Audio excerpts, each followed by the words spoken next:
Dear students, today I am going to discuss on the topic typo-technological and functional identification of the tools belonging to the lower Paleolithic cultural phase. Let me first give you the introductory part. Typo-technology primarily indicates the study of the types of the tool, that is typology, and the study of the different but associated tool making techniques known as technology. In this present module, we should discuss on the typology and technology of the tools belonging to the lower Paleolithic cultural phase along with its functional classification. In our previous theory classes, we have already discussed on the different types of tools belonging to different Stone Age cultural stages along with their manufacturing techniques. Here, our main focus is on the typology, technology, and functional classification of the tools of lower Paleolithic cultural stage only.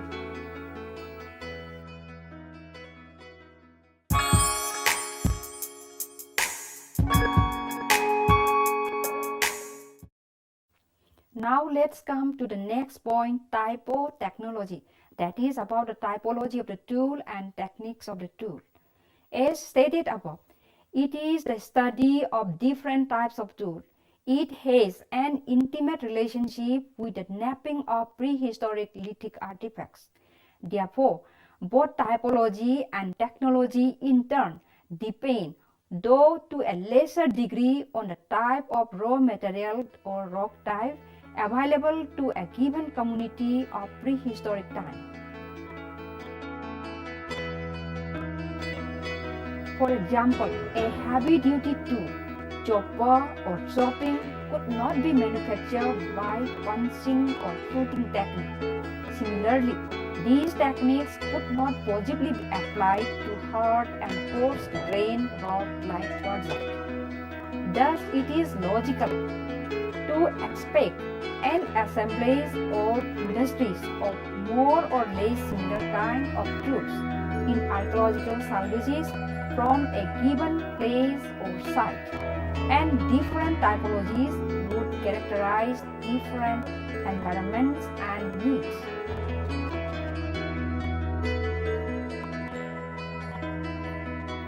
The study of typologies of different prehistoric tools is mainly aimed at establishing the different tool making techniques practiced by prehistoric people at different regions or areas in the initial stage of their cultural development.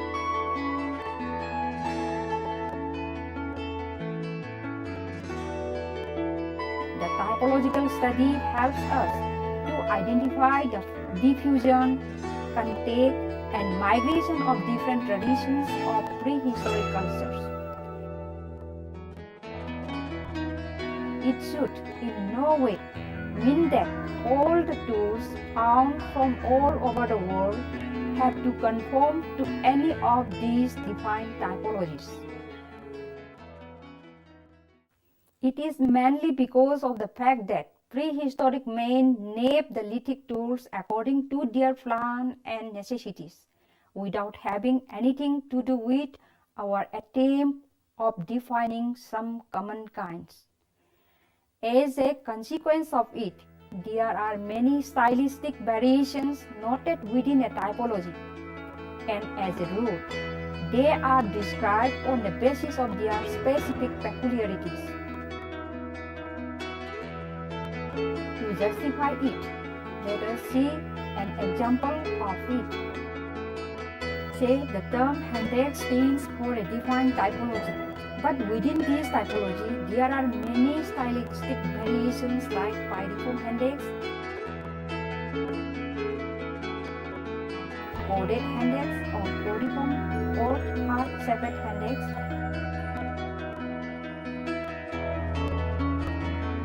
Mycokian handeks, etc.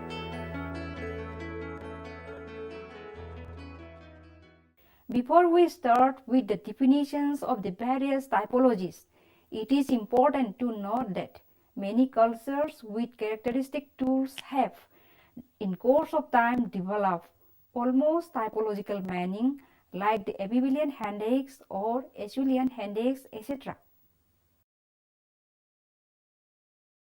Such terms are not unusual to come across such expression in the archaeological literature in India. It would, therefore, be worthwhile to describe here these typologies and their meaning. The following are the typologies commonly met with in the lower Paleolithic cultural phases. Pebble tools. These tools are generally quite big and massive. They are generally made on suitable river pebble by flattening of some chips. Starting with an elongated pebble, the edge of one surface is sharpened by striking it against another stationary large stone. This tool making technique is known as block-on-block or angle technique. The rest of the surface is not worked upon, hence represented by the original pebble surface. Such type of pebble tool is called chopper.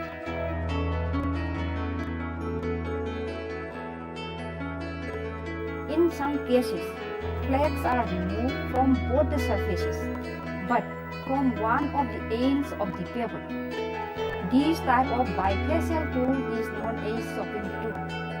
It is prepared by direct percussion. Both the chopper and chopping tools possess broad working ends. Such types of pebble tools are first found from olduvai boards in Africa. Hence, these artifacts are referred to as olduvai tools. Let's see an example.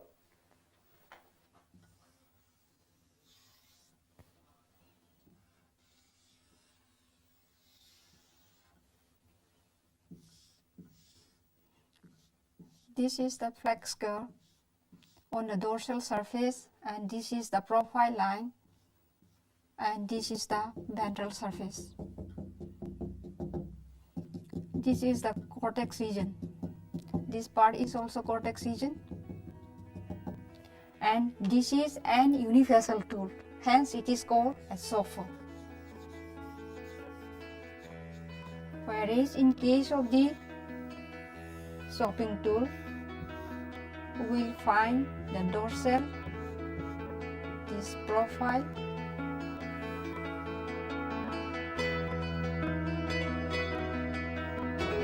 and then this will be the ventral.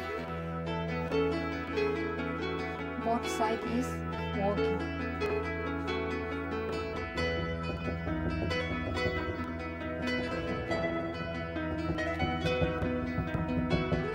Both chopper and chopping tools are pebble tools because both of them are prepared out of these pebbles, and in this case only one side is working, in this case both sides is working, and it is produced by block-on-block technique, whereas it is produced by direct percussion or stone hammer technique. Now come to the next point, roster carrinet. It is also a kind of pebble tool in which the original pebble surface or the cortex region is retained on a part of its back side as well as partly on its lateral side, that means the longer side. But a larger frac has been removed from its underside, while the upper is partly flake and has a ridge or keel. Hence, this tool has a beak-like appearance if looked from top or front. It is prepared by stone hammer technique. The next tool type is proto-hammers. It is another variety of roster carrinet. In this type of DT tool, one surface, either dorsal or ventral of the artifact, as a rule, is found not worked upon, while a few flags are knocked off the other side to give it a cutting edge. Secondary working or retouching is rarely seen. Tool making technique is either direct percussion or Claptonian technique.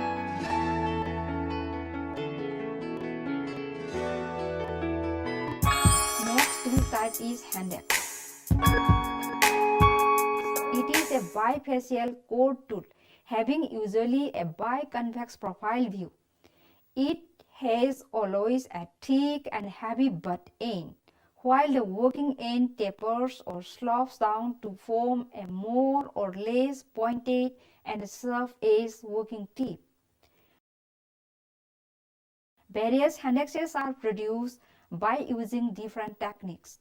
In most cases, a handex possesses some areas of original pebble surfaces, except in the case of ovate, coriform, and triangular types. According to their shape and nature of the manufacturing technique, there are various types of handexes.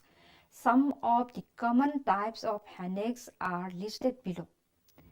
Now let's come to pear-shaped handex or pyriform. This type of handex has a thick, flat or unflagged pebble butt, and the other end is made gently tapering sides which meet at a thick but somewhat rounded point. It resembles the shape of fruit pear, which grows in the region of temperate climate, hence the name pear-shaped handex is given. The cross-section of this type of handex varies from specimen to specimen, but an ideal type of it will be diamond-shaped at the pointed end or working tip, and roundish at the butt end. This handex type is produced by employing direct percussion technique. Now let's come to the another type of tool, that is ovate or ovoid handex. As the name suggests, it is an oval shaped handex. It is more advanced than the pyriform type of handex. The working end and the lateral borders continue to form of a ridge across the butt end. Retouching or secondary working is done all over the border, forming a regular and all-round working tip. The cross-section is comparatively thin and symmetrical. The profile line is also thin and biconvex. This handex variety is made by Laval-1 technique. Now let's come to the next subtype of handex, that is lanceolate or almond-shaped handex. This type of handex has fairly long tapering sides, ending in a point. The working tip is flat and the weight is less as in the lens head. It is one of the symmetrical and well-finished varieties of handex. It is manufactured by using Laval-1 technique. Now come to another subtype, triangular handex. It is also one of the advanced tools. As the name suggests, it is the type of the handex having three sides. These three sides meet as in a triangle, that is forming three angles, two at its base or butt end, and the third one is at its working tip. In most cases, the packing surfaces are flat. The cross-section also somewhat triangular in shape. The manufacturing technique of such kind of tool is Laval-1. Now come to the next subtype of handex, that is orate and coriform or heart-shaped handex. As the name connotes, it resembles the shape of the heart. It is fairly symmetrical, broad and thin too. It has a rounded butt, but somewhat curved butt end. The two lateral sides also gently incurve to meet at the working tip.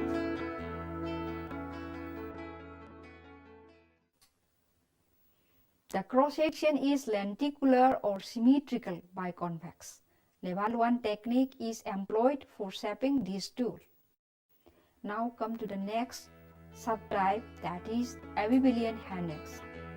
As stated above, some cultural tool types can be classified under a broad defined typological category.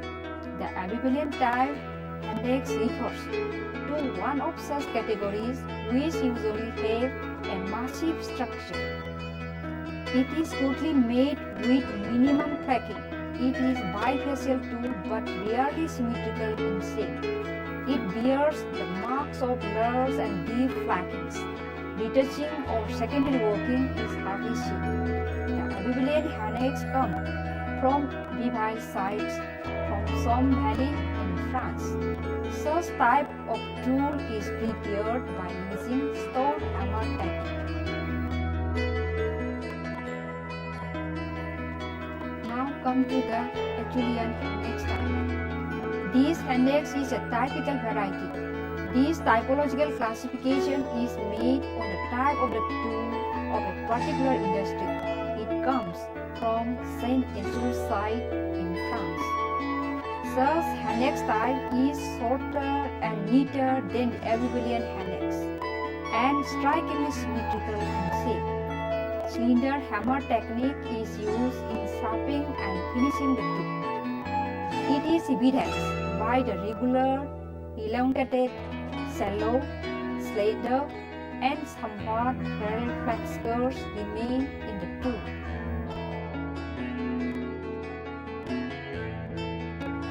Now let's come to the next hanex type, that is the Micropian hanex.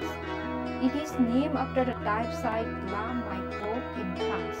It is a small triangular hanex with elongated working teeth. It has a thick and heavy butt end. In shape, it may be symmetrical and well-shaped or irregular. Stratigraphically, the Micropian hanex tradition succeeds the Acheulean. Tool making technique is direct percussion.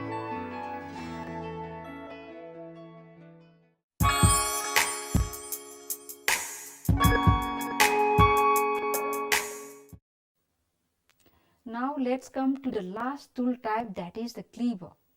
This is another important tool of lower Paleolithic period. As the name signifies, the tool must have been used for cleaning or cutting or cleaving purposes. In this sense, it is a distant prototype of our present-day iron axe with a broad cutting edge. It is essentially made on a broad rectangular or convex side flat or end flat. Rarely, some specimens are made of a board with a pebble butt or a thick plate with similar features. Generally, the ventral surface is represented by primary flexures. The dorsal may be retained the cortex or pebble surface. The two longitudinal sides are comparatively thin and trimmed, possibly to facilitate hafting. The cutting edge is formed by the intersection of two main flexures from both the surfaces. According to the shape of the butt end and form of the cleaving edge and the nature of the cross-section, cleavers are further subdivided into four characteristic types. They are V-shaped cleaver, U-shaped cleaver, quadrangular type cleaver,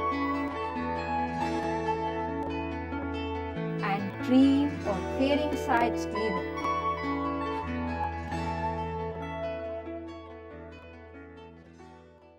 The Levallois is the main tool making technique for producing these different cleavers.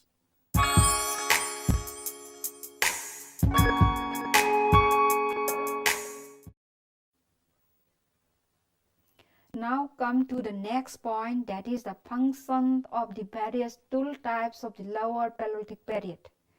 The main function of the Lower Paleolithic tools are described below along with the tool type. Number 1. Pebble tools, chopper and chopping. As the name signifies, both of them are used for chopping and cutting purposes because these tools possess broad cutting edges.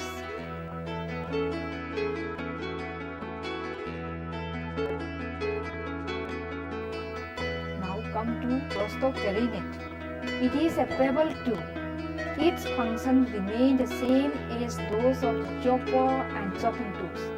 In addition, it is also used for scraping and digging purposes.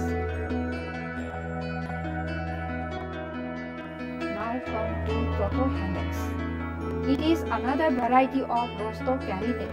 Hence, its function is also similar to that of rostocarinate cited above.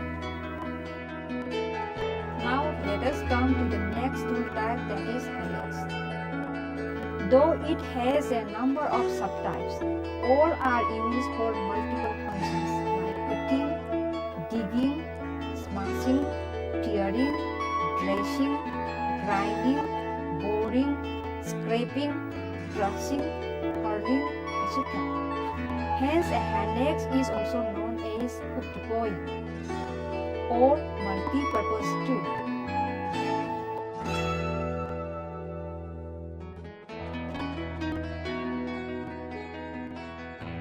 The next tool type is cleaver. Primarily, cleavers are used for cleaving and chopping purposes. It is also used for cutting the trunks of the trees and animal bones.